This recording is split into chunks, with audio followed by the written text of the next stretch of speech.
If you're preparing for a marathon, there are a few simple things that could potentially throw off your whole race if you're not careful. And they're not things that you'd immediately consider. It's not just about having the best training plan. You want to go into race day feeling mentally prepared as well as physically. So in this video, we're going to go through 5 of the best things that you can do to wake up on race day feeling prepared and confident to smash your run. And if you're new here, hi, my name's Dan. I'm a running coach who helps regular runners get fitter, faster, and more confident. And some people might say that I'm a little bit anal when it comes to being organised. Oh, hang on, sorry, got to take this. Yeah, this is Dan. Oh, okay, yeah, no, that's fine, I'll tell them. Sorry, everybody says that I'm a bit anal when it comes to being organised. But all kidding aside, preparation can make or break your race. I work with runners who are training for all kinds of races, and the most important thing we do a few weeks out from the race is get on a call together to go through all of the little details and help them feel as ready as possible. And what I noticed recently is there are 5 things that come up in every single one of those calls, so I figured, why not make a video out of it? So to make sure you're feeling fully ready for race day, the first thing that I want you to do is to go through the course map in detail. And I mean proper detail. Don't just glance at it quickly on your phone the night before. Actually sit down at your computer, go to the event website, pull up the course map and take a proper look. You want to understand things like where all of the hills are, how frequent are the water stations, do they hand out gels, are there spots where the course might bottleneck and get crowded? You don't need to memorize everything, but all of these little things are going to help you build a mental picture of how your race is going to go, because the last thing you want to do is get to mile 21, turn a corner, and there's a massive hill you weren't expecting. Boston Marathon is a great example of a race that catches runners out. Because the first 4 miles is almost all downhill with about a 260-foot drop in elevation, if you're not prepared for that, you run the risk of setting off too fast and absolutely frying your legs. But if you've done your research and you know what to expect, you can pace yourself properly and avoid falling into this trap. Do your homework, check the course map, and there won't be any nasty surprises on race day. Next up, let's take a look at your watch face, because this is another thing that people love to overcomplicate. You do not need 17 different data fields with advanced metrics and random stats you've never used before. It's not gonna help. You should be able to glance at your watch quickly and immediately see all of the information that you need. Keep it simple and you can use the extra energy for running instead. Now this is the setup that I would recommend. 4 fields with a nice big timer at the top, pace and average pace in the middle, and your distance at the bottom. Super simple, gives you everything you need. And this leads on to a little bit of a hot take from me, which is I don't think that you need your heart rate data showing on your watch face all of the time. By the time you get to race day, you've done so much training and got so much more in tune with your body that you should have a great idea of how hard you're working without needing your watch to tell you.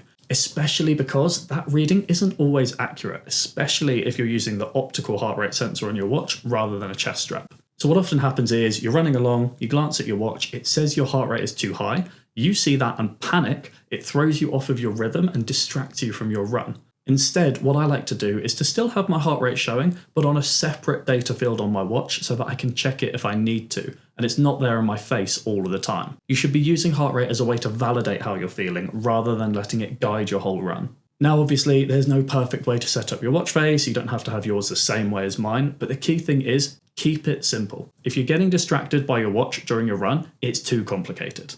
Now, onto an area that takes out a lot of runners towards the end of the race is your fueling strategy. Please don't be that runner who only thinks about taking a gel when they start getting tired. If you're waiting that long, you are not going to have a good time in the back half of the race. And again, try to keep things as simple as possible. If you're not sure where to start with your fueling, just take something every 30 minutes from the beginning of the race. Sorry guys, quick one. Dan from the future here. I'm just going through and editing this video at the moment. See my pretty little face behind me on screen. Dan Inception.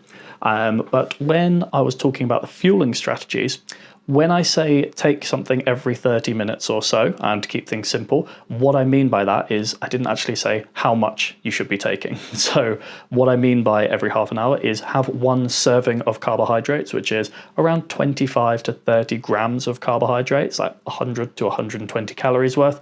That might be 1 gel pack, it might be a handful of jelly babies or a handful of pretzels, something like that, like 1 portion every 30 minutes rather than just something every 30 minutes. That might have been obvious already, but I just wanted to quickly add this in just to make sure I'm being super clear.